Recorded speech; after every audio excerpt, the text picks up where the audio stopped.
nervousness and fall to the ground without being able to put your arms out to protect yourself.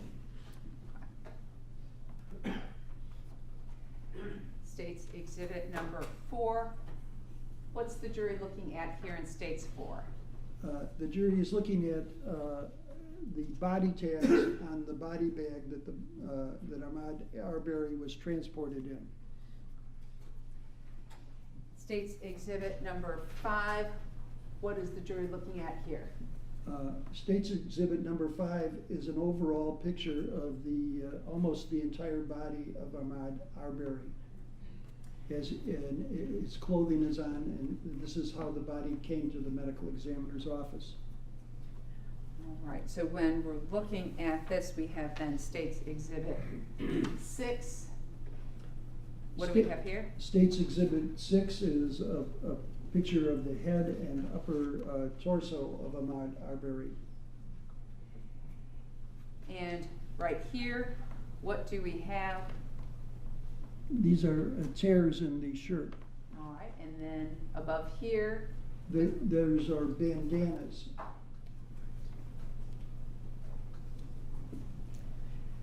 State's Exhibit 7. State's Exhibit 7 is the lower portion of the chest and the pelvic area and the thighs of Ahmaud Arbery. And when the jury's looking at here, what are they looking at as far as this belt? Well, there's a web belt, there are shorts, and then there are underwear shorts. And then State's Exhibit 8. State's Exhibit 8 is a photograph of the lower extremities, and there are Nike running shoes on the feet. Now, what's this thing right here? Well, that's a towel or a sheet. And that came in with the body? Yes. Frequently the body will be transported wrapped in a sheet to facilitate the transport.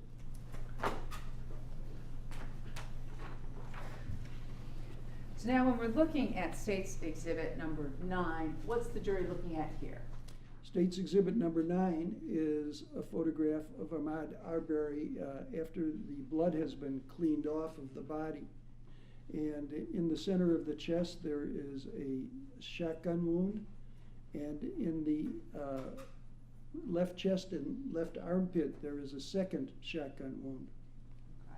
And then we see this dark discoloration here by the second gunshot wound that you've described.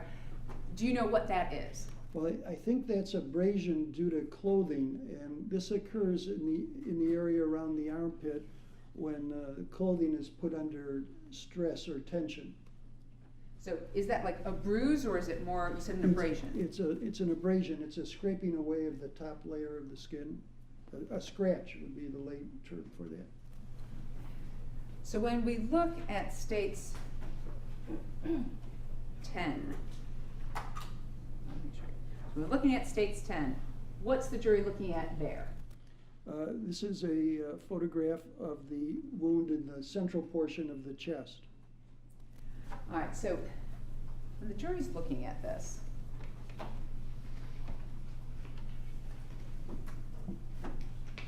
what is all of this around here and in here? Well, these are abrasions, scraping away of the top layer of the skin. And what would be the cause of those? Well, something contacted the skin in that area that scraped away the top layer of the skin. Would it be consistent with pellets from a shotgun? Yes. Then,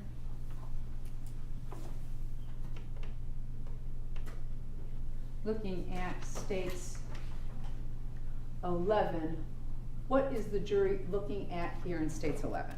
We're looking at the left chest and left armpit, and we're seeing a very large shotgun wound.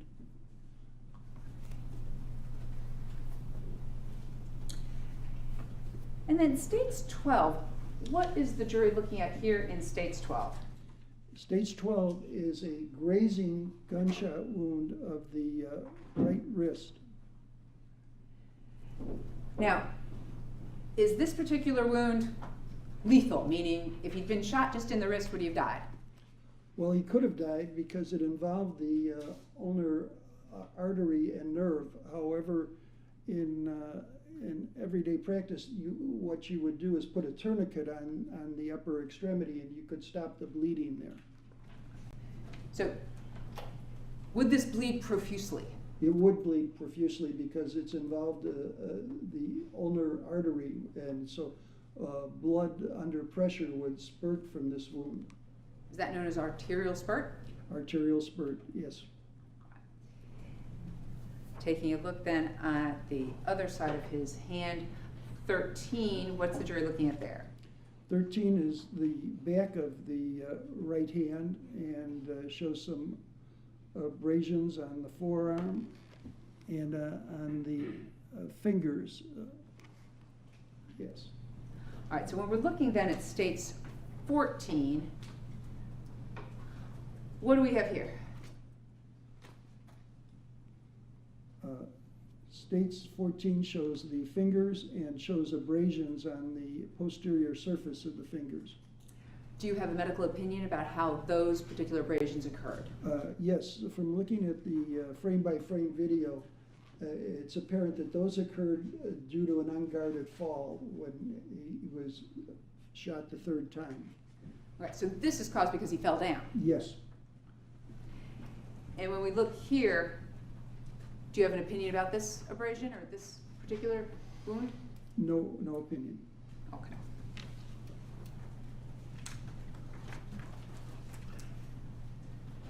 So then, looking at states 15,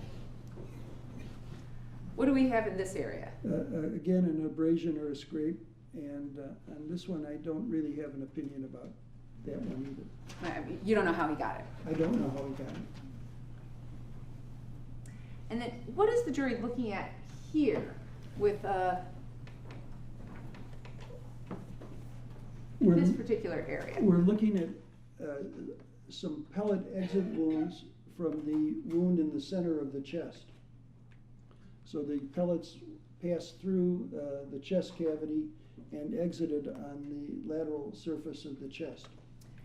Okay, so when you say lateral surface of the chest, you're talking about the side of the chest. Side of the chest.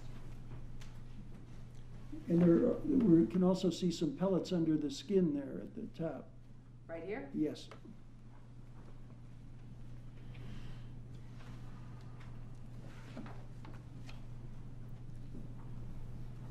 So then directing your attention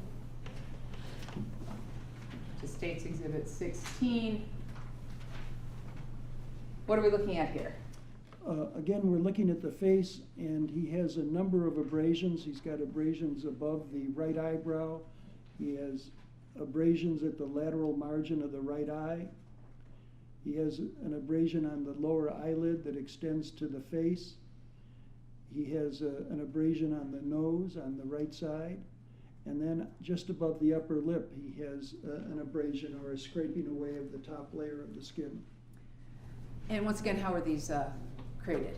These are typical of an unguarded fall where the person can't get their hands out to protect themselves.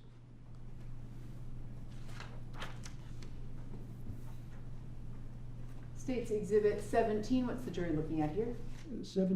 States Exhibit 17 shows the gunshot wound of the left chest and armpit.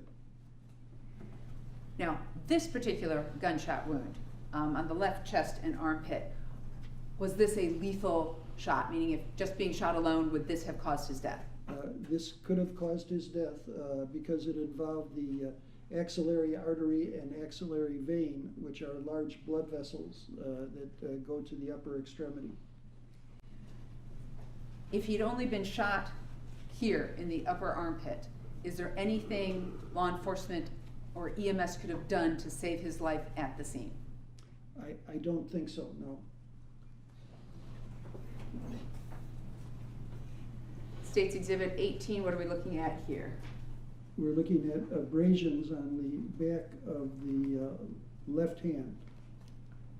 And do you have an opinion about how those were caused? Those are likely caused again in the unguarded fall.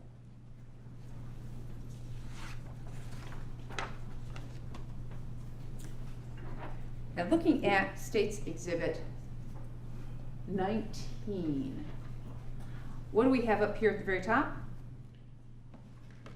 The shotgun wound in the center of the chest. All right. And then what do we have here? That's a pellet exit wound. That's a pellet under the skin. Pellet exit. Pellet under the skin. Pellet under the skin. Pellet under the, or exit. Pellet exit. Pellet under the skin. Pellet under the, pellet exit and pellet under the skin. And once again, this is all concentrated where? On the side of the chest, the right side of the chest. So then looking at 20, what is the jury looking at here on 20? The right side of the chest again. You can see the nipple in the picture that'll help you orient yourself. And once again? Pellet under the skin, pellet exit.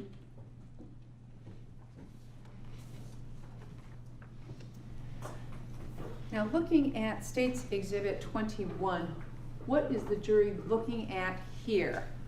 We're looking at the right upper back and the back of the the left upper back and the posterior left shoulder. And what is it that we have right here? We have, it looks like 7 pellet exit wounds. We also have an old scar, a vertical scar.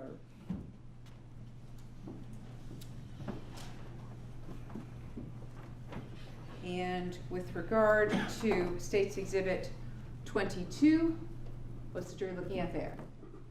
This is a close-up of the 7 pellet exits. Okay.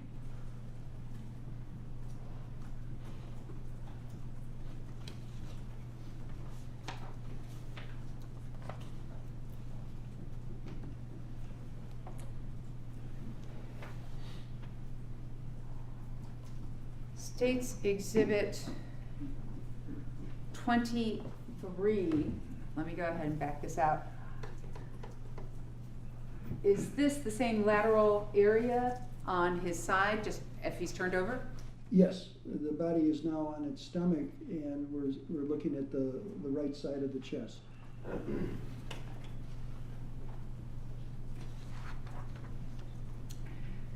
So then, I think you noted he had on some running shoes. State's Exhibit 26, what are we looking at there? These are the Nike running shoes that he had on. State's Exhibit 25, what do we have here? Those are the soles of the running shoes.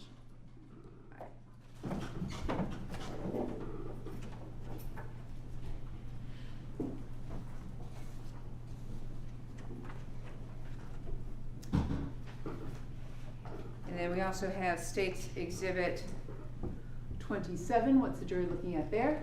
27 is the shorts and belt that he was wearing. And which side of that is in State's 27? The front or the back? It looks like the front. And State's 28? State's 28, it looks like the back of the shorts. And then State's 29, what do we have here?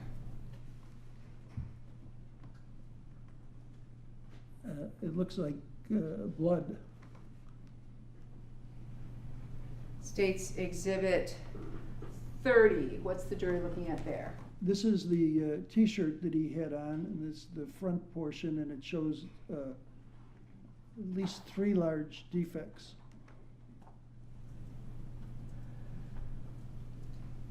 So State's 31, what do we have here? This is one of the defects in the shirt, the t-shirt.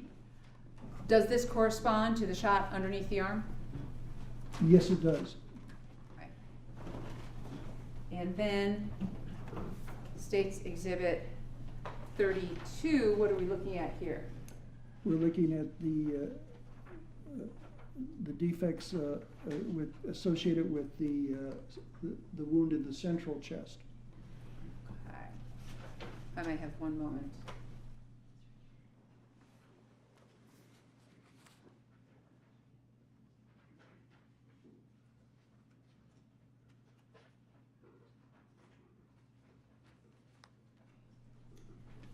So moving on to State's Exhibit 33, what's the jury looking at here in 33? This is the posterior side of the T-shirt. Up in the top are the pellet exits from the left upper back and shoulder. And there are some pellet exits visible on the right side. Over here? Yes. So looking at State's Exhibit 34, are these the right shoulder pellet exits? Left shoulder, yes. Left shoulder. And then State's Exhibit 35, what are we looking at over here? The right side pellet exits. Then taking a look at State's Exhibit 36. Does State's Exhibit 36 correspond to what I'm handing you as State's Exhibit 343? Please take a look at that.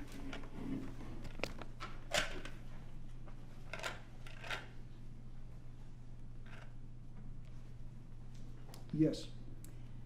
And then State's Exhibit 37, does that correspond to what is actually in State's 342?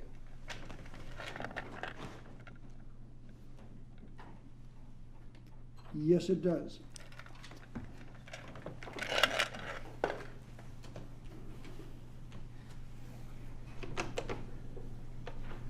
Now, when we're looking at State's Exhibit 38, what is the jury looking at here in State's Exhibit 38? You're looking at a total body x-ray taken on a machine known as the Lodox. You see shotgun pellets on the lower portion of the chest. That's the right lateral chest or the right side of the chest. You also see shotgun pellets in the right chest and left chest and shoulder injury, shoulder area. There is a fracture of the humerus, and there's also a fracture of the scapula. Since I'm not a doctor. Well, the scapula is that bone that children think are their angel wings, where the angel wings attach. So we're talking that thing back over here. Yeah, right. All right, so this was fractured. Yes. All right. Well, And then the humerus, is that this right here? Yes, it is. All right, that was fractured. And you can compare that to the one on the other side and see the difference. All right. So when you took a look at State's Exhibit 190, the video of the particular homicide, did you note anything in particular about his arm in relationship to what happened after this gunshot wound to the underarm area? Yes, I did. In the video, after he is shot on the third shot, and from the autopsy I know that involved the brachial plexus, he developed a very distinctive injury called Erb's palsy, which is a paralysis of the left arm, and it has a very specific sign. The forearm is rotated medially, and the hand goes up like this in what is known as the waiter's tip position, like a waiter putting his hand out for a tip. And after the third shot, you see that, and that's due to the injury to the brachial plexus, which is a large complex of nerves that extends from the spinal cord to the upper extremity and has both sensory and motor neurons.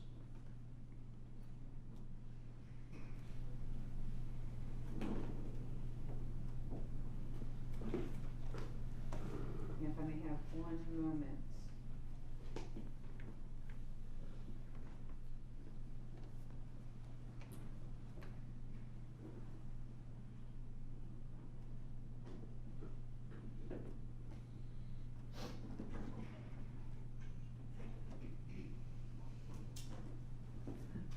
So when you looked at the frame-by-frame still images from states 190, and then these would be contained in states 315, did you note some things that confirmed your assessment of his arm? Meaning Yes, in those photos? yes, that would be the porter's tip or waiter's tip posture of the left hand. So when we're looking at States Exhibit 315, number 860.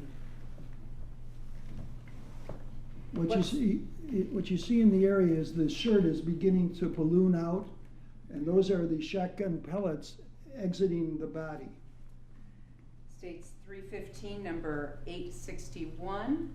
It's ballooning more. 315, number 862.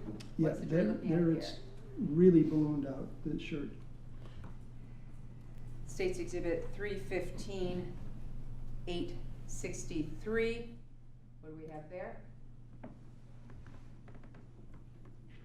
Looks like there's still some ballooning of the shirt. States Exhibit 315, number 864. Again, ballooning of the shirt. And then moving forward from 864 to States Exhibit 315, this is number 880. What is the jury looking at there? This is the picture that displays the Erb's palsy. The left arm is straight, and his wrist is flexed in the posterior position, the waiter's tip position, and that's due to the injury to the brachial plexus, to the nerves to the arm. So what does this mean for his ability to use that left arm? Well, he's paralyzed now, can't use that arm.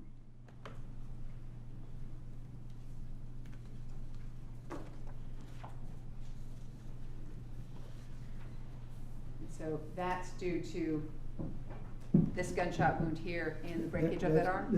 That's correct.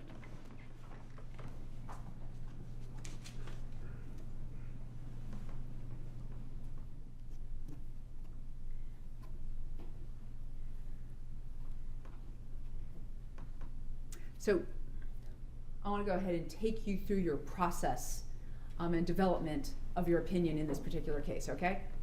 Okay. All right. So February 24th, 2020, you perform your autopsy and do the things that we've seen. Yes. Take the photos. Did you then create a report? Yes, I did. In that report, did you or were you able to provide any sequence of gunshots or gunshot wounds to Mr. Arbery? No, I was not. At that time, did you have the video? No, I did not.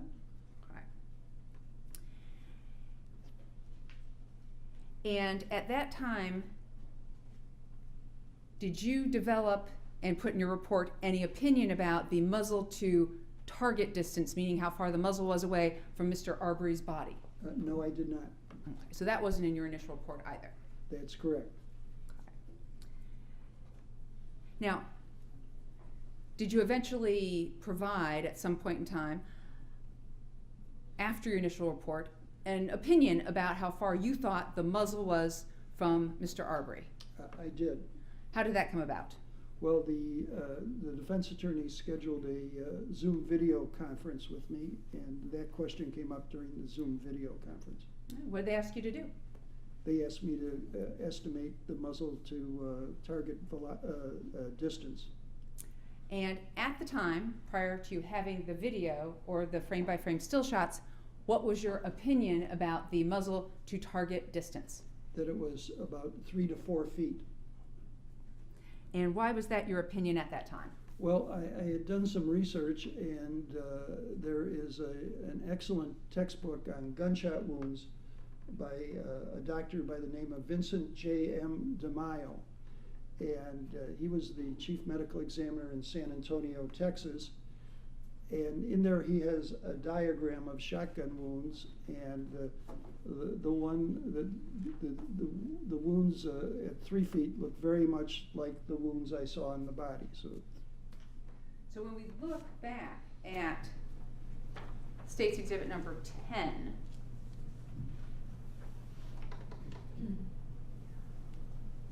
what about this particular wound in his torso that related to Dr. DeMaio's book that led you to believe that based on visual on the skin, the muzzle was about 3 to 4 feet away from his body? Well, the first thing was the size. It's a large wound. It measured 1.9 by 1.5 inches. There was a scalloping on the margins. Scalloping is the fluted edge like you see on a bivalve shell. And you can see some right there, what we call scalloping. Am I pointing to the right part? Up a little higher. Up a little higher Yeah, here? that area, yes. Okay. And was that depicted in this textbook? There was a diagram of that, yes. And so based on that diagram, you rendered your opinion? That seemed the closest. Closer wounds were round and not very large.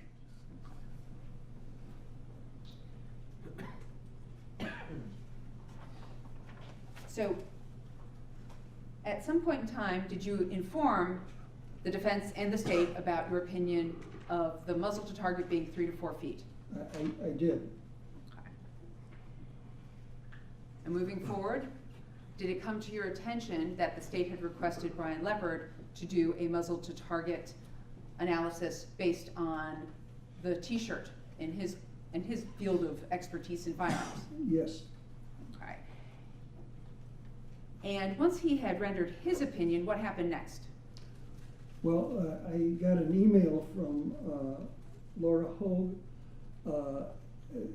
pointing out that Mr. Leppard had rendered an opinion that the gunshot wounds were contact or near contact, and asking me if I would like to take that into consideration in forming my opinion about the range of fire.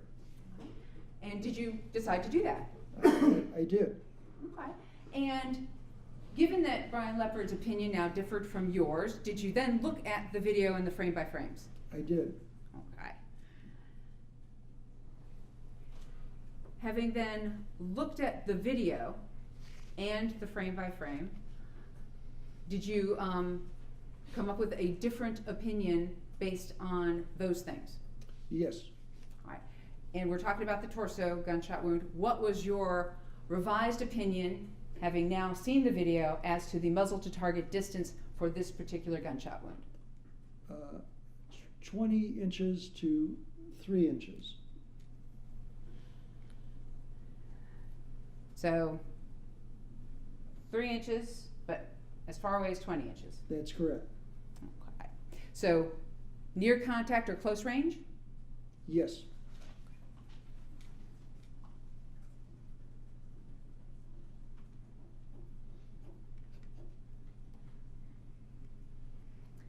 Now, originally when you gave your report, you weren't able to say any sequence of shots. That's correct. Almost never can a forensic pathologist tell the sequence of shots from the examination of the body. But in this case, we have a video. Yes. All right. And were you also able to view some crime scene photos as well? I was.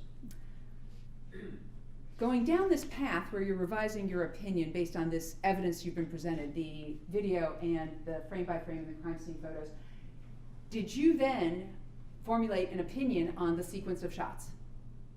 I did. All right, tell us what that opinion was.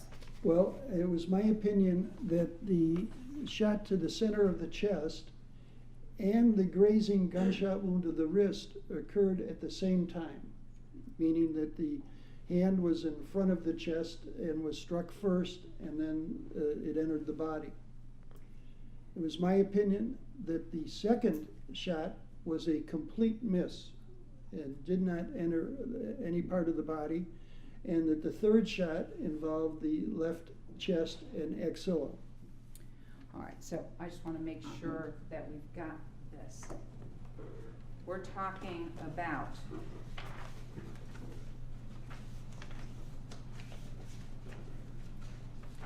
State's Exhibit 9. We're talking about this gunshot wound right here.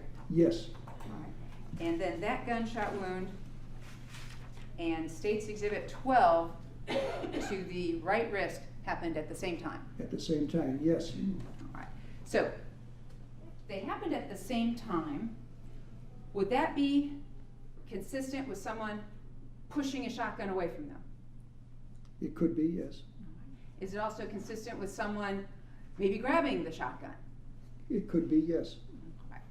Would it be consistent with someone pushing the shotgun up? Well, it came from the side, so, The side? yes, from the thumb to the little finger side, yeah. All right, so the shotgun wound went from the thumb to the little side. Yes, Okay.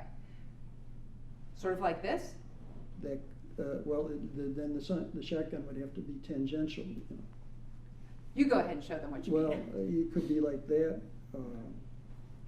or you'd have to get it going across, and it'd also have to enter the body. This is one that could be done, yeah, like that, Okay. So coming around this way, yes.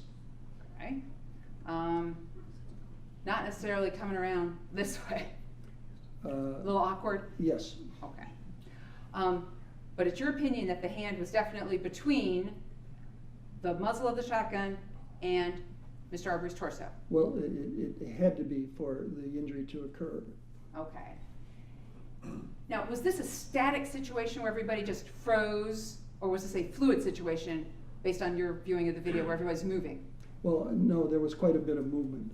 Okay. But you couldn't see actually the movement? No, the movement was blocked by the pickup truck. The first shot occurred in front of the pickup truck, and the camera was behind the pickup truck. So the pickup truck blocked most of the interaction, although you can see the feet under the pickup truck.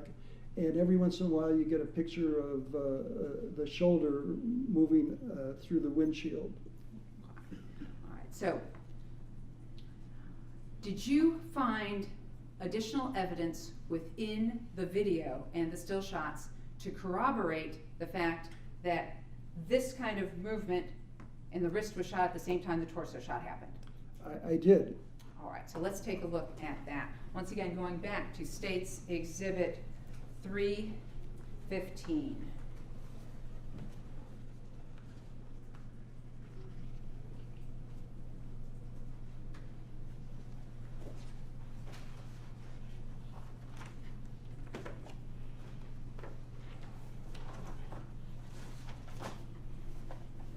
Taking a look at State's Exhibit 315, image 645. What's the jury looking at here? Well, you're seeing Ahmaud Arbery and the defendant struggling, and I believe you're seeing blood on the front of Ahmaud Arbery's T-shirt. All right, so is that blood spreading due to the torso shot? Yes. Right. Then when we look at State's 315, 649, what is it that we've got going on like right here? I think that is blood coming from the wound in the wrist. Arterial spurt? Yes. State's Exhibit 315, 650.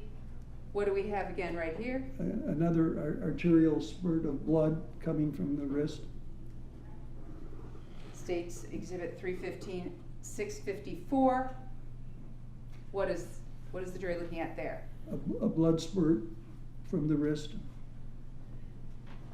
State's Exhibit 315, number 656. A very large blood spurt. And when you say large blood spurt, you're talking about this? Yes. This is all coming from his wrist? Yes. Now, when we look at State's Exhibit 315, 670, what are we looking at there? Well, a very large blood spurt coming down. Are you sure that's not his belt with that weird, like, long green belt thing? His belt is in there, but the down here at the bottom and air, that appears to be a liquid. The belt has got a straight edge on it. All right, so when we look at State's Exhibit 315-671, now there's the belt, and the liquid has separated in the picture. States 315-672, There, it's separated even farther and moving to the ground. all right, so when we look at State's Exhibit 315-671A, we're talking about separation right here, Yes, and then 315-672A, that's actual separation. yes. And that form it's in, what does that tell you about it? Well, it looks like a liquid and it's falling to the ground. And these images were taken before the second and third gunshot blast. That is correct.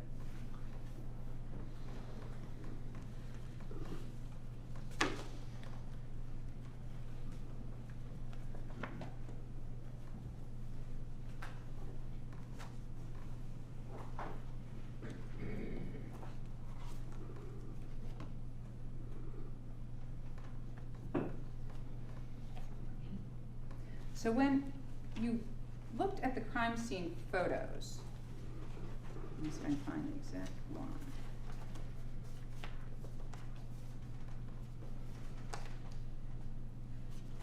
There we go. So when we look at State's Exhibit 51, what are we looking at there? Well, we're looking at evidence tape surrounding the crime scene. We're looking at the body covered by a sheet. And over on the driveway, there appears to be a blood stain. All right, and if we move this way, And on the street, there is another blood stain. okay. So on the video, you don't see anybody fall down and roll around to get blood from the t-shirt onto the ground. I do not. All right. So what's your opinion about how these blood stains happened? Well, I think they came from the arterial injury to the right wrist.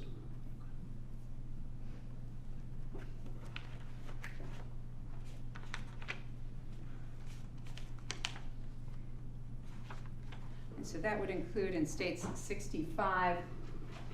Yes, And then again, when we're looking in States 68, yes. over to there.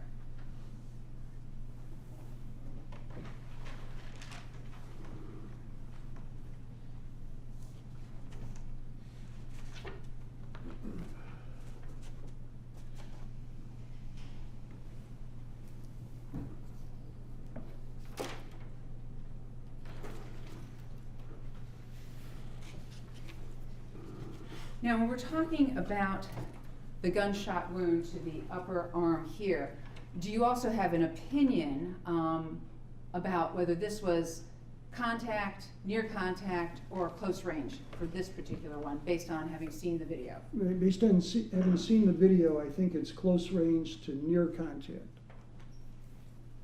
Because you can actually see that gunshot.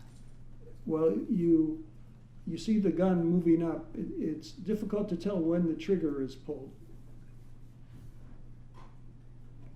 So I guess let's do this. Mhm. So just figure out timing for this witness for the morning. Let's just take a short, let's take a 10-minute recess. And that way we'll be able to get through the morning. So ladies and gentlemen, we're going to take a 10-minute recess and then continue with the testimony of the witness. All right, sure.